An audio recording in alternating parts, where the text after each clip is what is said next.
95 a kind of reverse charge, लेकिन not a reverse charge. Generally लोग, हम बच्चे, हम टीचर्स इसे कहते जरूर है रिवर्स चार्ज ऑफ सेक्शन 95, लेकिन ये है नहीं रिवर्स चार्ज।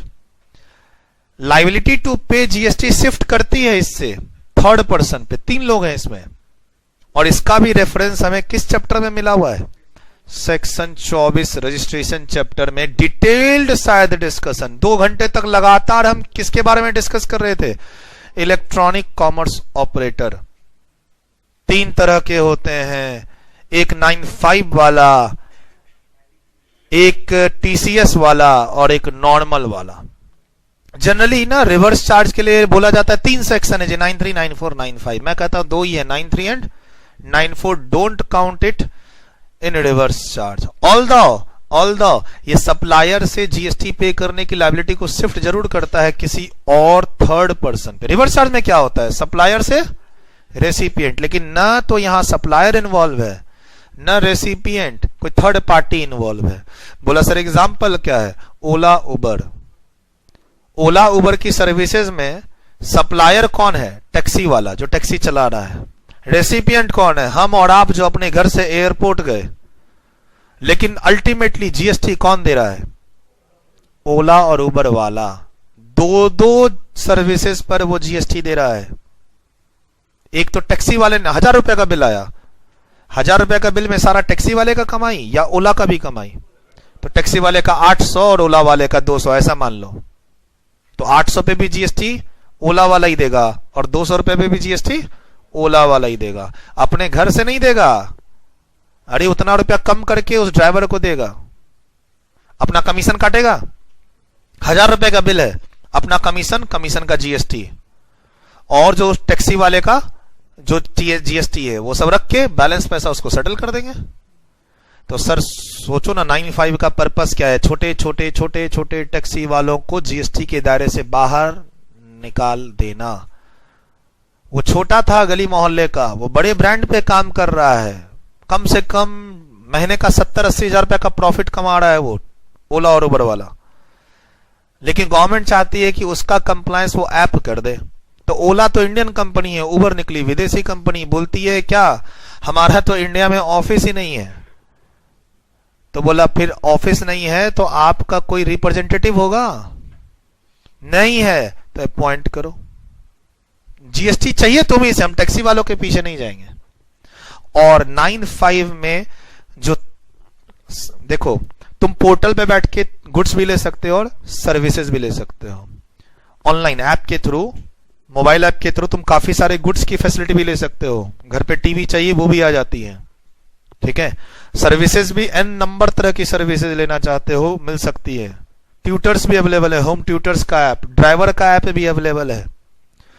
क्लीनिंग, दिवाली के समय की सफाई, अरे दिवाली की लाइटिंग भी आके लगा देगा आपके यहां, वो भी ऐप अवेलेबल है। अर्बन क्लैप वाले नहीं बोलते हैं दिवाली की लाइट्स भी आपके हम आके लगा देंगे। लाइट्स नहीं तो वो खरीद भी देंगे हम आपके लिए, जाइए, ठीक है। सर हम सभी को 95 में नहीं लेके आ रहे हैं, हम सिर्फ 3, याद आया रजिस्ट्रेशन चैप्टर, सारे तो पोर्टल ही हैं, सारे तो ई कॉमर्स ही हैं भाई। 3 नोटिफाइड सर्विसेज जो बताई हुई है रजिस्ट्रेशन की क्लास में सेक्शन 24 के अंदर, 3 नोटिफाइड सर्विसेज। ध्यान रखना 3 हो या 5, सर्विस हो या गुड्स, सबके पास ई कॉमर्स है। ई कॉमर्स सबको बोलते हैं, सबके पास पोर्टल है और सभी इको है। सूरज अग्रवाल टेक्स्ट क्लास की वेबसाइट पे पेन ड्राइव बिक रहा है तो वो भी इको ही है। 3 ही इको इसके अंदर आएगा, गुड्स नहीं सर्विस वाला, और वो भी 3 ही सर्विस वाला। ये जो 3 है ना, 3 बातें मिक्स हो जाती हैं। अच्छा आप ये 3 कह रहे थे, हमें तो लगा आपने बताया था इको 3 तरह के होते हैं, एक 95 वाला, एक टीसीएस वाला, एक अदर्स वाला।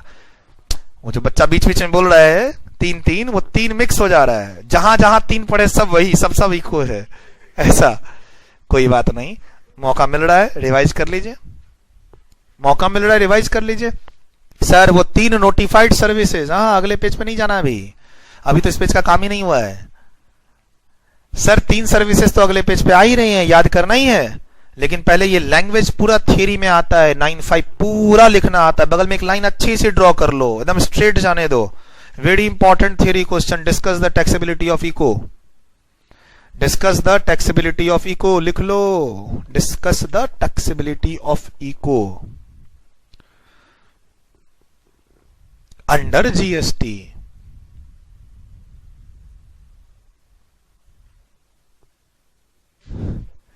तो सर बहुत इजी है, क्या ध्यान रखना, इसे गलती से भी टेक्निकली रिवर्स चार्ज मत बोलना, बट ये बदनाम रिवर्स चार्ज बोल के ही है। 9(5) लाइबिलिटी शिफ्ट करता है जीएसटी की किसके ऊपर, उस मिडिल मैन के ऊपर जिसका ऐप इंटरनेट फैसिलिटीज यूज करके, ब्रांड यूज करके एक प्रोडक्ट सप्लायर से रेसिपिएंट के पास पहुंच जाता है।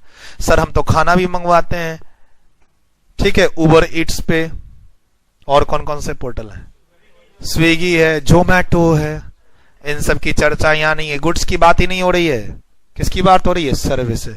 सर उसमें भी लिमिटेड सर्विसेज, क्या कहता है, द गवर्नमेंट में on the recommendation of council by notification specify category of goods, नहीं है, services on the tax on intra state. तो आपने बोला सर ओनली इंट्रा, इंटर पे नहीं है ना, 5(5). मैंने क्या बोला था, ऐसे ही 5 सब सेक्शन किसमें, ऐसे ही 5 सब सेक्शन आईजीएसटी में भी हैं। तो ये सीजीएसटी के सेक्शंस हैं, सब जगह इंट्रा इंट्रा इंट्रा लिखा होगा। तुम मत सोचना कि ये सारे पॉइंट्स खाली इंट्रा पे ही एप्लीकेबल है, इंटर पे नहीं है, इंटर पे भी है, खाली वहां सेक्शन चेंज हो जाता है, कॉन्सेप्ट वही है। Done. Sir shall be paid by electronic commerce operator, कहां लिखा हुआ है, will be paid by recipient under reverse charge, ये सब लिखा हुआ है जो लैंग्वेज 9(3) और 9(4) की थी, नहीं ना, सीधा थर्ड पार्टी को हमने बीच में ले आए। As if the service is supplied through it and all the provision of this act shall be applicable to ICO as if he is a supplier liable to pay GST। मतलब registration वही लेगा, invoice वही issue करेगा, GST वही लगाएगा, government को GST वही पे करेगा। बिल जिसके पास है वो आईटीसी ले लेगा, बिल कस्टमर के पास है, मेरे पास, तुम्हारे पास, तुमने पर्सनल यूज किया, हमने कोचिंग के लिए यूज किया। अब हम देखेंगे कि हमें आईटीसी मिलेगा या नहीं मिलेगा। मैं एक क्लाइंट मीटिंग के लिए जा रहा था, ओला बुक कराया, तुम स्टेशन और एयरपोर्ट जा रहे थे, ओला बुक कराया, तुम्हारा पर्सनल हो गया, आईटीसी से कोई लेना देना नहीं, मैं तो लेना देना रखूंगा। अब तो वो आईटीसी चैप्टर में देख लेंगे कि ऐसे मैं एक चार्टर्ड अकाउंटेंट क्लाइंट को सर्विस देने गया, रास्ते के बिल पर मेरा जीएसटी लग गया, तो उसका मुझे इनपुट क्रेडिट मिलेगा या मिलना चाहिए। पहला फीलिंग क्या आ रहा है, मिलना चाहिए, क्योंकि मैंने सर्विस देने के लिए सर्विस यूज की है। लेकिन अब मना भी तो हो सकता है, देख लेंगे आगे। सर बोलता है वो इको कि मेरा कोई फिजिकल प्रेजेंस नहीं है, तो तुम्हारा कोई रिप्रेजेंटेटिव तो होगा। बोला सर वो भी नहीं है, तो बेटा अपॉइंट करो एक पर्सन को अब, वरना इंडिया में कारोबार बंद करो। टारगेट सीधा उबर को किया इसमें, ओला और उबर। उबर ने इंडिया में अपना प्रेजेंस ही नहीं रखा, उसका ऐप के ही थ्रू तो बुकिंग है, और कस्टमर केयर का जो कॉल है, जो तुम्हारे पास कॉल आता है, वो ड्राइवर का आता है। तुम्हारे पास जो आता है कॉल ड्राइवर का आता है, वो ड्राइवर उस ऐप के थ्रू आपसे कनेक्ट हो चुका है, और आपने कॉल किया कस्टमर केयर पे कंप्लेन करने के लिए, तो हमने कस्टमर केयर बैंगलोर और गुड़गांव की एक कंपनी को आउटसोर्स कर रखा है। तुम मेरे ऐप में कस्टमर केयर का नंबर देख के कॉल करते हो, वो जाता है गुड़गांव और बैंगलोर की कंपनी को, नोएडा की कंपनी को, हमने पूरा वो काम आउटसोर्स कर दिया। ड्राइवर, आप जब कॉल बुक कराते हो तो ड्राइवर आपको कॉल करता है, आपके पास मैसेज आ जाता है कि ये आपका ड्राइवर है, ये गाड़ी नंबर है, और वो दिखता रहता है कहां है। इस सब के लिए इंडिया में ऑफिस खोलना जरूरी है। बिजनेस करने का तरीका तो शायद इन्होंने ही सिखाया, हम तो झूठे ही 3rd फ्लोर पे इतने बड़े क्लासरूम लेके बैठे हैं। मतलब हम क्लासरूम लेके बैठे, यानी कोई भी इतने बड़े बड़े शोरूम, इतने बड़ा बड़ा दुकान खोल के बैठ गए लोग, 50-50 लाख रुपए का इन्वेस्टमेंट, 36 तरह के लाइसेंस, और ये देख लो शायद करोड़ों का बिजनेस करके निकल गए, और इनका कहीं कोई कुछ भी नहीं था, सब मोबाइल और ऐप, मोबाइल और ऐप। भाई जब लोग ही मोबाइल पे हैं, लोग ही ऐप में कंफर्टेबल हैं, तो जाओ ना साथ में उनके बिजनेस कर लो ना। ऐसा जो इस थॉट के साथ चल रहा है उसने पैसे कमा लिए, और जो इस थॉट के साथ नहीं चल रहा है वो चल ही रहा है जैसे चल रहा है, वो सोच रहा है यही मेरी किस्मत है। भाई मान लो मैं बोल रहा हूं यही मेरी किस्मत है, नहीं, ये किस्मत नहीं है। आप अगर जो तरीके चेंज हो रहे हैं आप उनके साथ चलो तो शायद हो सकता है बैजू जैसा परफॉर्मेंस हो। अनअकैडमी, बैजू, करोड़ों करोड़ों रुपए की अनअकैडमी अभी आई है, 2-3 साल पुरानी कंपनी है, हाँ, और लेकिन आप लोग तक उसका नाम पहुंच गया, क्या हमने बताया? नहीं, सब आप लोग जानते हो। ठीक है सर, इनकी जो मार्केटिंग स्ट्रैटेजी है, और सर 500-500 करोड़ रुपए का इन्वेस्टर खोज रखी है ये लोग। बैजू करोड़ों रुपए की कंपनी, करोड़ों रुपए की इन्वेस्टमेंट्स है। हमें लगता था इन्वेस्टमेंट्स खाली इंडस्ट्री में आ सकती है, मैन्युफैक्चरिंग सेक्टर में आ सकती है, ओयो जैसे होटल बुकिंग में आ सकती है, एजुकेशन सेक्टर में ऑलरेडी आ रखी है। ठीक है, और ये सब नए नए हैं, 2-3 साल हुए नहीं, और 5-10 साल में ये इतने बढ़ जाएंगे कि हम लोग फिर सोचते रहेंगे कि यार ये कहां से, इन्होंने कैसे बिजनेस किया। हम वो अपने जो कन्वेंशनल तरीके हैं वो हम चेंज नहीं करना चाह रहे हैं। हमें लगता है यही तरीका क्या है, परफेक्ट। लेकिन अगर ये तरीका परफेक्ट है तो फिर बैजू क्या है, अगर ये तरीका परफेक्ट है तो फिर जो ऑनलाइन पोर्टल्स है वो क्या है। तो इन एनी केस सबकी यहां पर बात नहीं हो रही, लेकिन अगर ये इलेक्ट्रॉनिक कॉमर्स ऑपरेटर बचना चाहेगा यहां से तो यहां फंसाऊंगा, यहां से भी बचना चाहेगा तो उसको मजबूर कर दूंगा कि बेटा सुनो, तुम्हारा ऐप ही एक्टिवेट नहीं करके देंगे, इंडिया में कोई डाउनलोड ही नहीं कर सकता, कोई चला ही नहीं सकता। पावर तो गवर्नमेंट के पास है, तुम कौन सा ऐप खोलोगे कि अपने मन से खोल लोगे, कि गवर्नमेंट परमिशन देती है कि नहीं, कुछ भी। जैसे चाइना में फेसबुक नहीं चलता, और चले तो उसके परमिशन का अल्टीमेट राइट किसके पास है। नहीं सर हमने तो मोबाइल खरीद लिया, प्ले स्टोर है, हम तो करेंगे जो अपनी मर्जी का है। नहीं, वहां गवर्नमेंट है बीच में, गवर्नमेंट चाहे तो वो सर्विसेज बैंड हो सकती हैं। तो अल्टीमेटली गवर्नमेंट ने इसको मजबूर कर दिया कि अगर आपका फिजिकल प्रेजेंस नहीं है, आपका रिप्रेजेंटेटिव्स नहीं है, तो आप एक पर्सन अपॉइंट करें जो सिर्फ और सिर्फ क्या काम करने के लिए रिस्पॉन्सिबल होगा, जीएसटी का कंप्लायंस के लिए। इको क्या है ये ज्ञान थोड़ा सा दे रखा है यहां पे, लेकिन हमें इस पर पहुंचना है। किस पर, 3 नोटिफाइड सर्विसेज कौन कौन सी है। बढ़िए, यहां कुछ लिखा है तो नहीं था ना। 9-5 की पूरी वो लैंग्वेज याद करनी पड़ेगी। ये page reading purpose, page number जो 5 है रीडिंग पर्पस, लेकिन नीचे 3 सर्विसेज के नाम याद करोगे क्या नहीं, करनी पड़ेगा, करना पड़ेगा।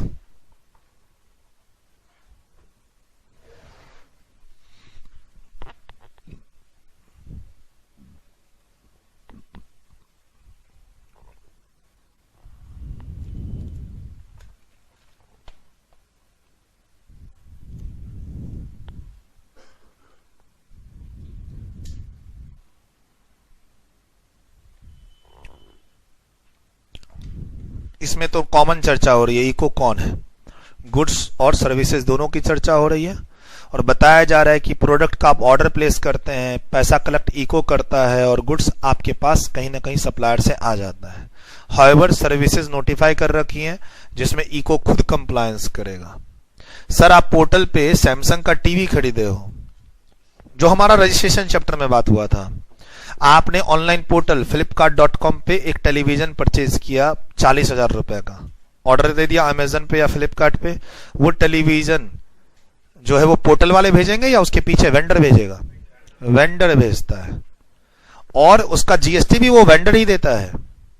उस पर कमीशन पोर्टल वाले को मिलता है, कमीशन पे जीएसटी पोर्टल वाला देता है। ऐसे बिजनेस चलता है। और एक नया चीज क्या पढ़े थे रजिस्ट्रेशन चैप्टर में कि अगर हम पैसा पोर्टल के थ्रू भेजते हैं वेंडर को, यानी हमने पैसा पोर्टल को दिया फ्लिपकार्ट और अमेजन को, और वो पीछे वेंडर को देगा, तो वहां पर बोलो टीसीएस का प्रोविजन एप्लीकेबल होगा। लेकिन ये 3 सर्विसेज में अल्टीमेट टैक्सेबिलिटी शिफ्ट कर देंगे किसके ऊपर, इको के ऊपर। 3 सर्विसेज है, टैक्सी, होटल वाला और हाउसकीपिंग। लेकिन सर बी और सी थोड़ा डिफरेंट है ए से। ए इज ऑलवेज, ए का केस ऑलवेज 9-5 में फॉल करेगा, और बी और सी का केस 9-5 में फॉल कर भी सकता है और नहीं भी कर सकता। डिपेंड करता है कि तुम ऑनलाइन पोर्टल पे जाके कहीं होटल ताज की बुकिंग तो नहीं ले रहे, जिसका खुद ही अपने आप में क्या चल रहा है, अपना उसका ऑनलाइन पोर्टल है, अपना उसका रजिस्ट्रेशन नंबर है। बहुत बड़े बड़े होटल की बुकिंग तुम ले रहे हो ऐप के थ्रू, ले सकते हैं सर। वो ट्रिवैगो पे जाके आप बड़े होटल की बुकिंग भी ले सकते हैं और छोटे होटल की भी ले सकते हैं। क्या सिर्फ छोटे की लेते हैं, दोनों की। मेक माई ट्रिप में जाके आप बड़े बड़े होटल की बुकिंग भी ले सकते हैं, 3 स्टार 5 स्टार, छोटे होटलों की भी ले सकते हैं। पता ही नहीं, कभी नाम ही नहीं सुना है, फोटो अपलोड कर देता है, आप देख लेते हो, अच्छा है, बुकिंग हो जाती है, तब नंबर पास ऑन होता है और एड्रेस तब आता है। तब ना तो एड्रेस आता है उसका, ना उनके कोई कॉन्टेक्ट नंबर आते हैं, जब तक आप उसकी बुकिंग नहीं कर लेते हो। डन। लेकिन सर ये बी और सी पढ़ने के बाद क्या पता चलता है कि अगर होटल की सर्विसेज हम ले रहे हैं ऐप से, 95 में ऐप वाला जीएसटी पे करेगा, लेकिन होटल अपने आप में पहले से ही रजिस्टर्ड है, जीएसटीआई नंबर होल्ड कर रहा है, तो 95 अप्लाई नहीं होगा क्योंकि वो तो खुद ही जीएसटी नंबर ले रखा है। फिर होटल की बुकिंग पर जीएसटी कौन देगा? होटल वाला। और कमीशन पे कौन देगा? इको। तो सर दो तरह के होटल वाले हैं मेरे ऐप पे, एक बड़े बड़े होटल वाले, उसके कारण मेरे ऊपर लायबिलिटी नहीं आएगी, और एक छोटे छोटे होटल वाले जिनके पास जीएसटीआई नंबर नहीं है। अब उनकी बुकिंग अगर मेरे पोर्टल के थ्रू होती है तो उसकी सारी रेस्पॉन्सिबिलिटी इको की, लेकिन टैक्सी वाले में हमेशा किसकी? इको की। टैक्सी वाला छोटा है बड़ा है ये देखने की जरूरत नहीं है, हमेशा किसकी रहेगी? इको की। पढ़ लीजिए फटाफट एबीसी और नीचे की 3 लाइन यही कह रहा है।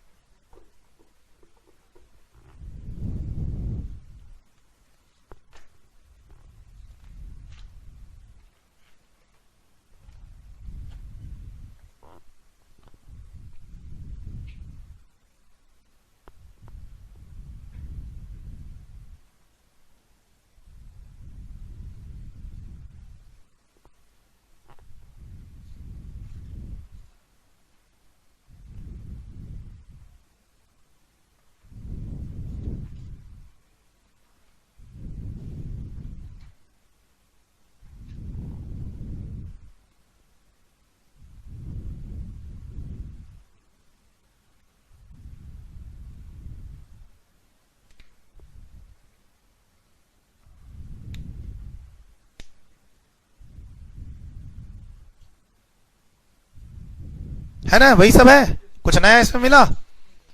क्या कहता है?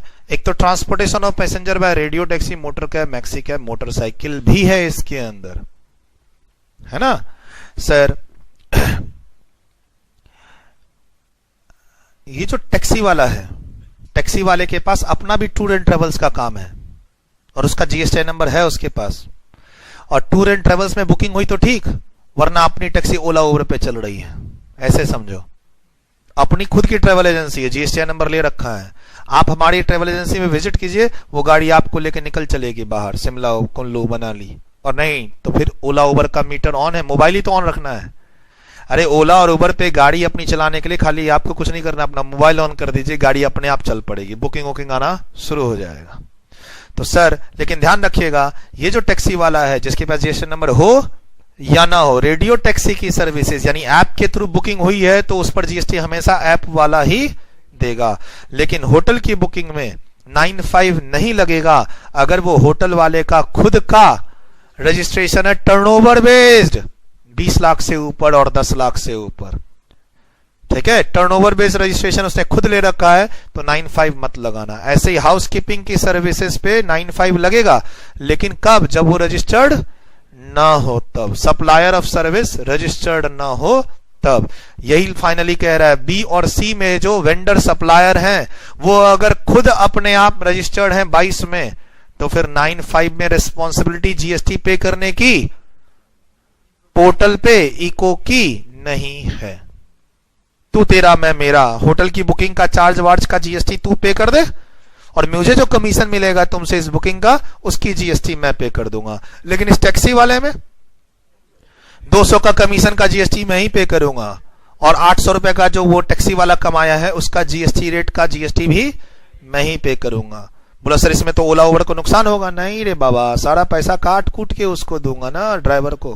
बोला सर ड्राइवर तो पैसा हमसे लेता है, ओला उबर वाला कहां लेता है? हम एयरपोर्ट पे पहुंचते हैं, ड्राइवर को पैसा दे देते हैं, तो उसके सिक्योरिटी डिपॉजिट पहले से होते हैं 50,000 1 लाख के, उसमें उसका हिसाब होता रहता है, ठीक है। वरना बेचारा ओला उबर वाला तो मर जाएगा।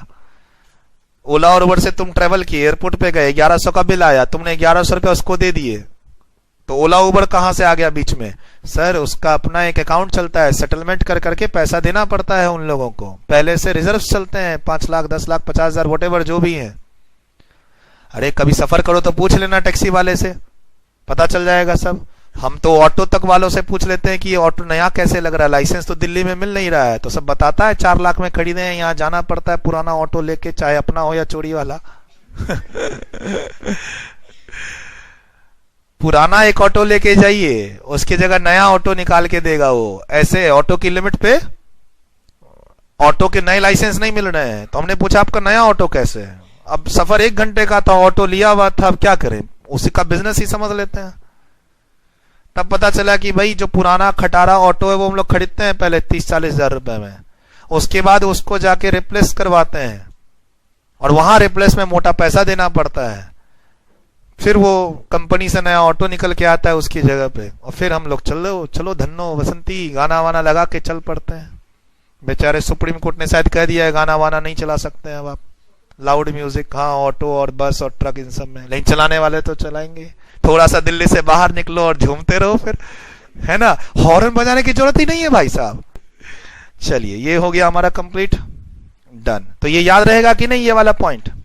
हाँ, एक्सेप्ट वाली बात बॉक्स को भर दीजिए, यहाँ एक्सेप्ट वाली बात बॉक्स में डाल दीजिए, और ये इंपॉर्टेंट रख दीजिए कि होटल वाले और हाउसकीपिंग सप्लाई जो करते हैं, प्लम्बर, कारपेंटर, इलेक्ट्रीशियन, इनको हमेशा 95 में इको को नहीं आना पड़ता। और रजिस्ट्रेशन चैप्टर में पढ़ाया था 3 तरह के इको होते हैं, एक इको 95 वाला, एक इको टीसीएस वाला, और एक नॉर्मल इको।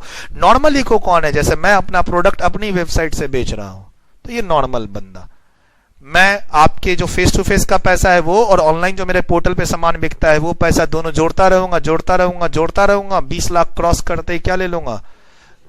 क्रॉस करता ही नहीं है।